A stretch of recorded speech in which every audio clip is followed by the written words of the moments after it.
You know, there is something really fascinating happening in New York politics right now as we speak today. Something that feels bigger than one man, bigger than one district, and maybe even bigger than the city itself. People are calling it the Mamdani Era, and honestly, it's one of those rare political stories that actually gives you a bit of hope. As you know, Zohran Mamdani, the name has been popping up a lot lately, hasn't it? He's not your typical politician. He was born in Kampala, Uganda, to Indian parents who had been displaced by Idi Amin's regime over there. He grew up in New York, shaped by two words, one of migration and resilience, and another of restless ambition. His mom, by the way, is the famous filmmaker Myra Nair, the director of Monsoon Wedding and Queen of Kathwe. So, activism, storytelling, and speaking truth to power sort of run in his blood. But, we got to remember one thing. Mamdani didn't just inherit a legacy, he's been building one of his own right from the ground up.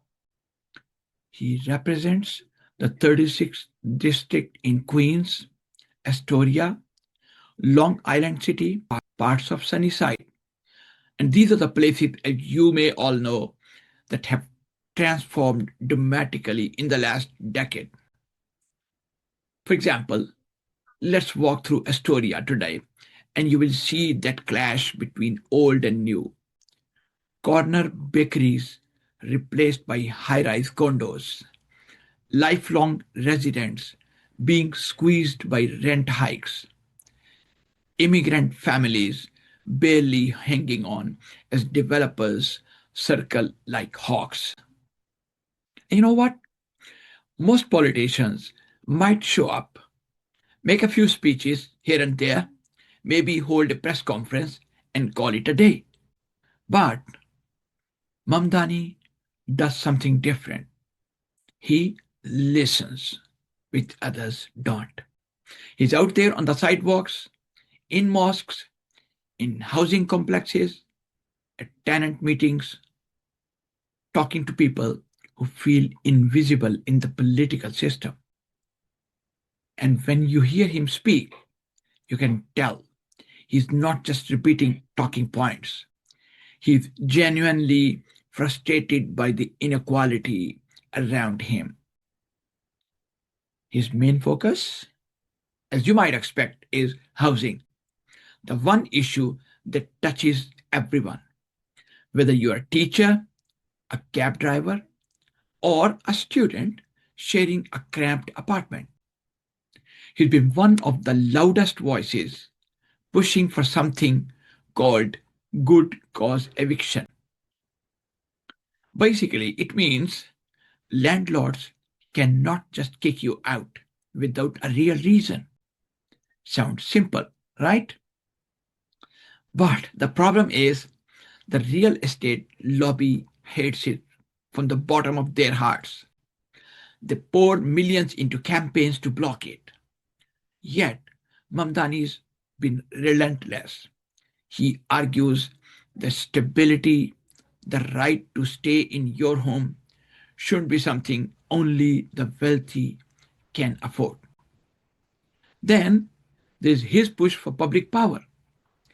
This part really shows how different his approach is. He's saying essential services like electricity shouldn't be private monopolies. Why should regular New Yorkers pay some of the highest utility rates in the country just so energy companies can make record profits? He wants the state to take over power generation, shift it to renewable energy, and reinvest profits back into communities. It's a bold idea, but it's rooted in something deeply moral: the belief that no one should be left in the dark because they cannot afford their light bill. And you know what is refreshing about Mamdani? He basically connects the dots between local issues and global justice. When he talks about housing or energy, he doesn't treat them as isolated policies. He ties them to a bigger picture. In economic inequality, climate justice, and human dignity. He openly supports movements for Palestinian rights and immigrant protections, even when it earns him backlash from mainstream media or political elites. That takes courage, especially in the high pressure world of American politics, where speaking up can cost you support. And he's not doing it alone. His campaigns have become a kind of social movement in themselves. During his last re election, something amazing happened. Younger voters, people who usually tune out of politics, showed up in droves. Many of them, many of them said it was the first time they had ever felt represented by someone who understood their struggles. Most of his campaign donations came from regular folks, small 20, 50, $100 contributions. No corporate checks, no big political action committees, just people like you and me. Real people who felt like their small voices collectively could actually matter. And what is more fascinating is how his success is rippling outward. Cities like Detroit, Chicago, and even Los Angeles are seeing community organizers using Mamdani's model.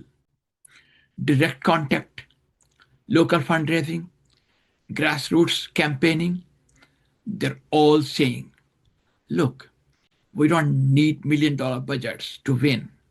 We just need to organize. And that is what makes the so called Mamdani era so powerful. It's not about personality politics, it's about reimagining how politics could work. Now imagine if every local leader knew their neighbors by name. Imagine if decisions about housing, energy, healthcare were made with empathy, not profit in mind. That is the kind of transformation Mamdani's story points toward. But of course, the establishment doesn't like it. He's been under attack from powerful real estate lobbies, critics in the media, and political rivals who see his popularity as a threat. They paint him as too radical or too idealistic. If you think about it, his ideas aren't extreme, they're common sense. People should have homes they can afford. It's natural. Utilities should serve the public, not shareholders. Immigrants should have equal opportunities. That's not radical. That is fairness and equality. And that is probably why people connect with him so deeply. He's not pretending to have all the answers at this moment. He's simply saying, we can do better together. There's a humility to that message, but also a quiet revolution inside it.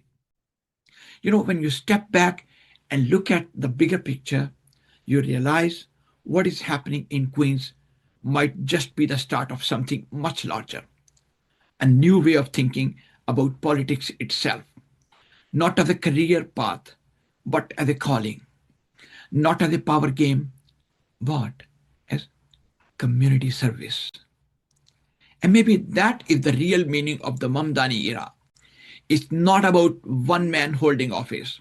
It's about a shift in consciousness, a reminder that politics doesn't belong to the powerful. It belongs to us, the people who live the struggles, pay the rents, and dream of something better. So, yeah, you could say New York's political map is changing. Rather, it's already changed But more than that, its moral compass is realigning.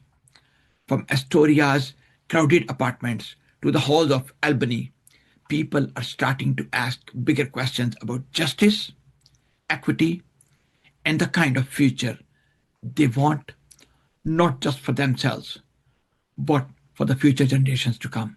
And maybe, just maybe, years from now, when people look back, they will say, this was the moment it all began.